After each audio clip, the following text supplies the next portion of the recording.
ومولانا محمد وعلى آله وصحبه وسلم تسليما. السلام عليكم ورحمة الله. ñaan Serigne Touba Cheikh Al Mountakha ak Serigne Cheikh Jëm Fall yàgg fi lool te ànd ak les gens qui me connaissent seront certainement étonnés de me voir prendre la parole dans de telles circonstances. Parce que d'habitude, quand je m'exprime devant une assemblée, c'est pour parler de salaire minimum, de productivité, d'économie en général. Mais aujourd'hui, mes diorines m'ont confié la lourde mission de parler d'une personne que je ne connais même pas. Comme vous l'avez sans doute deviné à travers ce premier slide, l'exposé portera sur la vie et l'œuvre de Serigne Touba.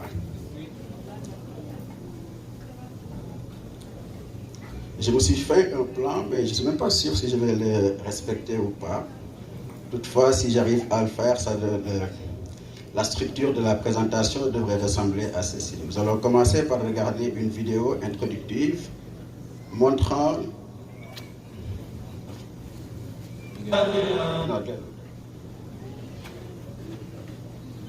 Une vidéo introductive montrant la nécessité, l'utilité de faire un tel exercice.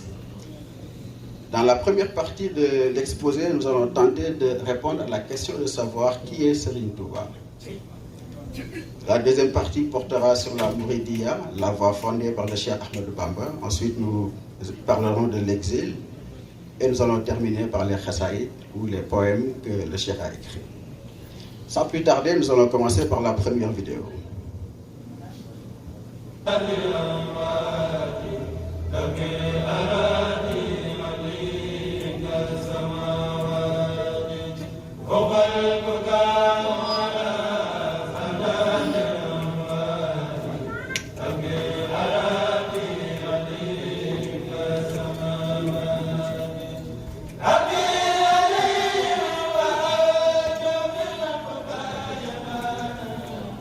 ñu bari ñi ma sa ñëw Sénégal jóge bitim réew nee nañ bokk na ci liñ fiy njëkk a seetlu mooy photo yu bari yuy wane nit ku yéeme ku kaalaw sol lu weex tàll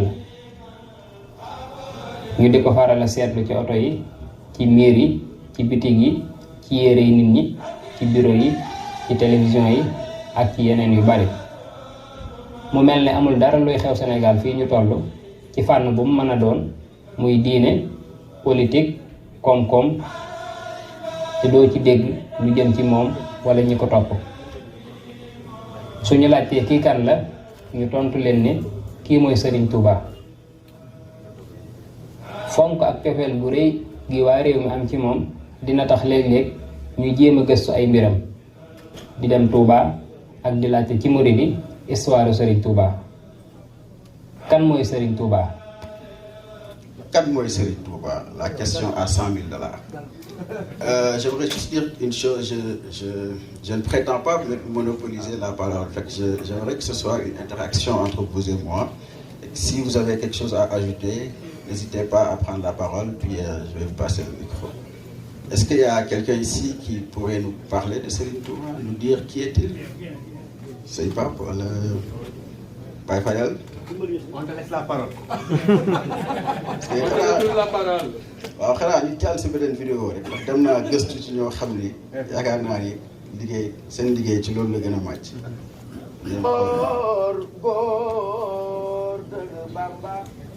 laaj nga laaj bu neex a tontu waaye laaj nga laaj bu jafee tontu. kan mooy Serigne Touba tam damay wax ne dana jafee tontu. kenn mënu ko tënk kenn mënu koo xam waaye nag bu ñu ne Abdallahi rek jaamu yàlla buy liggéeyal yonent bi sallallahu alayhi wa sallam tey mu'jizaatu yonent bi mujj si jamono daanaka loolu doy na.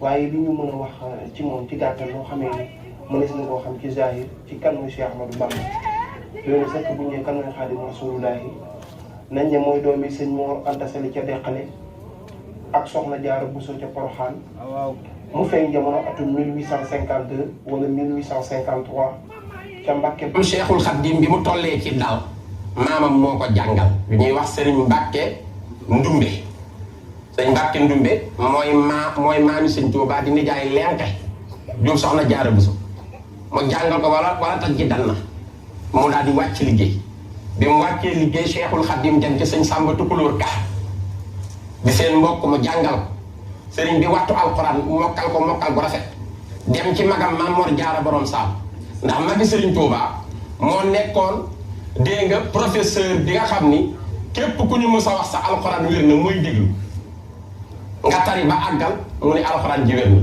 ku mu signélul ni wér na wérul kookoy Maam Mor Jaara mooy magam mook sëñ Touba bokk lépp moo ko déglul alxuraanam ba ni ko kenn dàqatul alxuraan ci àdduna. Donc ce que nous pourrons retenir, c'est que le Cheikh Ahmadou Bamba est né vers les années 1853 à Mbacké Bawol. Mbacké Bawol, c'est une localité située dans le Bawol du Sénégal des Royaumes.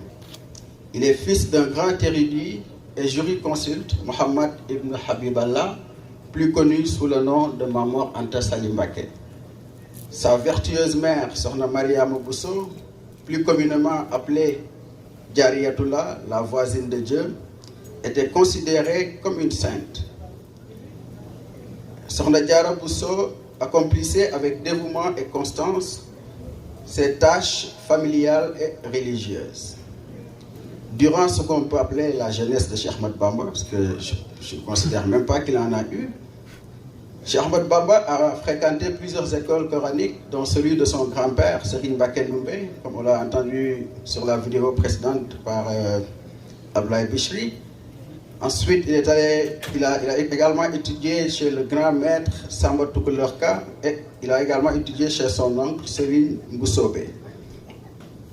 Ceci est ce qu'on pourrait considérer comme la carte d'identité de Cheikh Ahmadou Bamba, son état civil en quelque sorte, son nombre. am na ndey am na baay waaye Cheikh Ahmadou Bamba dépassé na lu mel loolu. Je viens juste de penser à une chose que je pourrais faire parce que buñ nee nit baax na nañ wax ba xam gaa yi baax yi ñoo ko wax. Donc j'aurais dû aller chercher ce que disaient les grands érudits de son époque, à savoir Cheikh Ahmed Tidiane de Tivaouane, Serigne Cheikh Sidiya Baba de Mauritanie ou encore Serigne Khalifa Niass de Kaolack. waaye tamit nettali si gémmiñu borom la dàqe comme ni ñu koy waxee ci olof loo xam-xam demba ma demba gën laa xam boppam. Cheikh Ahmadul Xadim bi ñu ko laajee yow la kan dafa ne man la Abdullahi wa Xaadim Rasulihi, jaamu yàlla bii liggéeyal yonente bi sallallahu alayhi wa sallam. loolu daf ko wax ci xasidaam yu bëri, wax na ko ci xaatimati munaajaati bi nga xam ne jàpp nañ ni moom la mujjee bind ci bi ñu ko mënee teg bët. waaye wax na ko tamit ci jaalibatul maraaxib fi ajilin kama ajilin li raaxib bi mu ñëwee ci début xasida bi mu mel ni kuy wax mu ne yaqulu maa ngi wax mel ni ne ko kii wax kan la mu ne Abdullahi lu mel ni kon kuy def présentation jaamu yàlla. ñu ne ko ba léegi xamuñu la ndax jaamu yàlla yi dañoo bëri na gën a leer mu ne wa huwa Ahmadu, maa ngi tudd Ahmadu. waaw raffiné nga recherche bi waaye bu gënee leer ñu jël mu ne xadimu man sumaatuhu Muhammadu. foofu amatul natable jaamu yàlla bi liggéeyal Muhammad sallallahu alayhi wa sallam xaatimin nabiyyiina wa imaamil mursaliin ba pare tudd Ahmadu, kooku mooy Cheikh Ahmadou Bamba Xaadimu Rasuul ndax moo ko waxal boppam. Jusqu'à l'âge de 30 ans, il était juste un maître coranique et un enseignant des sciences religieuses dans l'école de son père. Donc il n'a jamais fondé de voix durant toute l'existence de son père qui est décédé en 1882. Lorsque Mame Mor Anta Sali a quitté ce monde, le cheikh avait reçu toutes sortes de requêtes provenant des rois pour faire de lui un magistrat, tel un cadi ou un conseiller. Naturellement, il les avait toutes réfutées et déclaré ceci: le service que je rends au prophète Mohammed sallallahu alayhi wa sallam m'interdit d'être au service des rois pour leur largesse. Il ajoutait: j'ai remis mes brides éternellement entre les mains de Ahmad pour adorer Dieu. Après cette déclaration, un an après, plus précisément vers les années 1883, il fondait la Mouridiya, la voie de l'imitation de Dieu. Pourquoi une telle voie? Dans quel but? La réponse de Serigne Gana Messere. lan moo tax sëriñ bi woote yoonu murit ak jëm itte moo taxoon mu woote ko. waaw woote yoonu murit ndigal la. yoonu murit daf ci am ndigal lu bàyyi ko ci yonent bi alayhi salaatu wasalaam. yoonu murit mi ngi sosu ñaar fukki fan ak juróom-ñaar ci weeru koor.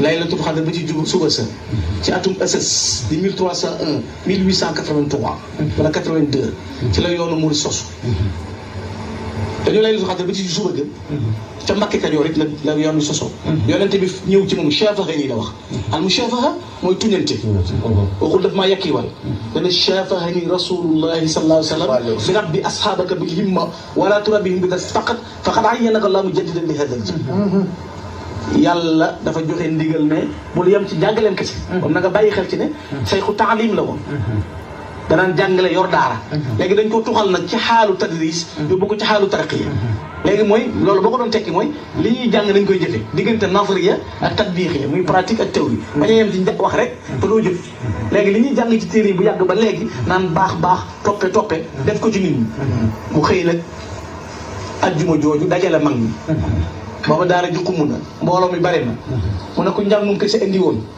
donc doxal wuti beneen sëriñ bu la jàng waaye man arada ma arat naa fan yasir bi sayri naa koo xam ne nag li ma bëgg moom nga bëgg li ma tax a jóg tax nga jóg ñëwal ñu dem yoon wi dafa tege ci ñetti tànk muy jëfe sa diine maanaam gëm yàlla ci wéetal ko xam ne yàlla rek mooy benn buur jëfe sa diine l'islam ci melaw ya gën a war waaye rafetal ko nag ci melaw mooy iman islam.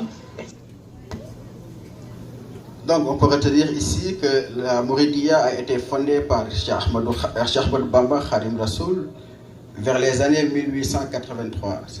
D'après cette Gana Messere, c'est dans la 27e, c'est lors de la 27e nuit de Ramadan qu'il reçut la visite du prophète Mohammed sallallahu alayhi wa sallam, son maître spirituel, qui lui donnait l'ordre de remettre sur pied la voie du pacte d'allégeance. Le lendemain, il convoquait ses disciples pour leur faire part de sa nouvelle mission et leur disait: ceux qui sont là pour apprendre, je vous conseille d'aller voir, de rester dans les daras, et ceux qui cherchent l'agrément de Dieu, suivez-moi. Donc là, on voit qu'il voulait passer de la théorie à la pratique, parce que juste enseigner aux gens les principes de l'islam n'était plus suffisant. Il fallait également leur demander de pratiquer. La Mouridia repose sur les trois principes fondamentaux de l'islam, à savoir Iman, Islam, Ihsan. Ussu tariqati al-iman bit tawhid, une iman basée sur le tawhid, une foi inconditionnelle en son Seigneur. Islam, la pratique de la religion selon la charia, la jurisprudence. Al-Ihsan, l'excellence, la perfection dans l'adoration. La foi inconditionnelle de Cheikh Ahmadou Bamba, son courage, son attachement à l'orthodoxie musulmane et son intransigeance pour tout ce qui touche les droits de Dieu faisaient de lui un soleil brillant, attirant irrésistiblement les cœurs. Le mouvement prend de l'ampleur. C'était durant la période coloniale, le blanc ne pouvait pas accepter ceci. Et face à la croissance exponentielle du mouridisme, le colon français décidait de mettre Cheikh Ahmadou Bamba loin de ses talibés, pensant que ceci pourrait faire de telle sorte que les gens l'oublient et que le mouridisme perde de sa valeur. Je pense que c'était peine perdue. Et c'est après cela qu'il fut exilé, d'abord au Gabon, ensuite en Mauritanie. C'est ce que nous célébrons aujourd'hui, le départ de Cheikh Ahmadou Bamba en exil en 1895. Dans la prochaine vidéo, nous allons voir ensemble, et c'est une vidéo en français, fait que je n'aurai même pas besoin de traduire. Nous allons voir ensemble les péripéties et les différentes étapes de l'exil de Cheikh Ahmadou Bamba Khadim Rassoul.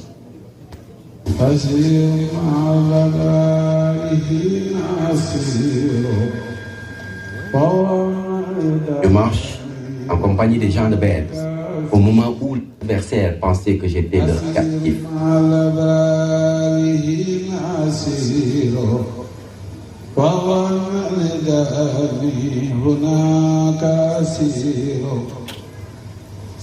Le conseil privé, après avoir entendu la lecture des rapports de M. Merlin et Leclerc, a fait comparaître Ahmadou Bamba, a été d'avis à l'unanimité qu'il y avait lieu de l'interner au Gabon, jusqu'à ce que l'agitation causée par ses enseignements soit oubliée au Sénégal. Telle est la décision du pouvoir colonial. Le chef est conduit à Dakar, Il se consacre à la lecture du Saint-Coran, rendant ainsi grâce à Dieu dans les moments les plus difficiles. ودادي وشغلي في احترامي ومثلي. Quand il débarque au Gabon, le cheikh fut conduit à l'île de Mayumba, préparé par le pouvoir colonial comme un mouroir pour les résistants noirs. Le cheikh y séjourne durant 5 années, pleinement rempli de courage, d'abnégation et surtout de piété. لمخن قلال الهاج في أرض بفلي.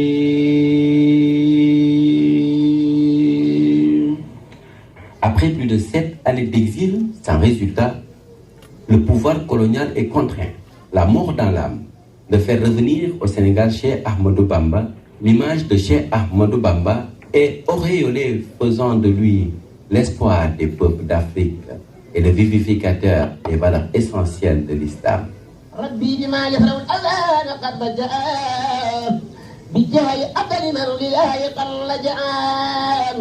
L'accueil du Sauveur est vibrant. La mobilisation des disciples est forte. Mam Cheikh Ibrahim Fall mobilise les foules. Mam Cheikh Anta Mbacké l'accueille à Darou Salam avant qu'il n'aille s'installer à Darou Mannan où résidait son frère Mam Thierno Birahim. Il relance la voie. Les rassemblements de Darou Mannan affolent les colons. Des rumeurs d'attaque sont perpétrées. C'est la panique totale. On est au mois de février 1903. Cheikh Ahmadou Bamba est à nouveau convoqué à Saint-Louis. La direction des colonies décide à nouveau de le déporter à Mauritanie pour 5 autres années durant lesquelles tous les peuples d'Afrique et d'ailleurs ont fini par comprendre que ce cheikh était le serviteur dont l'humanité avait besoin pour que l'être humain retrouve sa dignité. Le cheikh séjourne mauritanien dans une ferveur spirituelle telle que la majeure partie des érudits des lieux lui fit allégeance. Il devint un pôle incontournable, un pourvoyeur de paix et de sainteté. Et devant l'échec cuisant de cette nouvelle déportation, les colons sont obligés de le ramener au Sénégal, où ils le placent en résidence surveillée et à Thiéyène pendant 5 autres années avant de se résigner à la conclusion manifeste que Cheikh Ahmadou Bamba était invincible. Le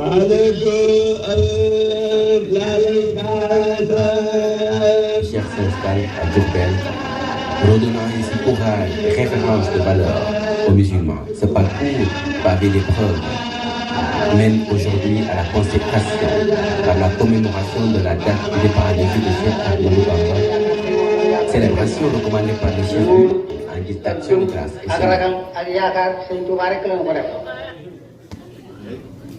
Je pense qu'après cette défaite cuisante de l'autorité coloniale, je n'ai rien à ajouter pour cette section, ce qui nous ramène à la dernière partie de notre exposé. Je pense que après toutes les circonstances que nous venons de découvrir,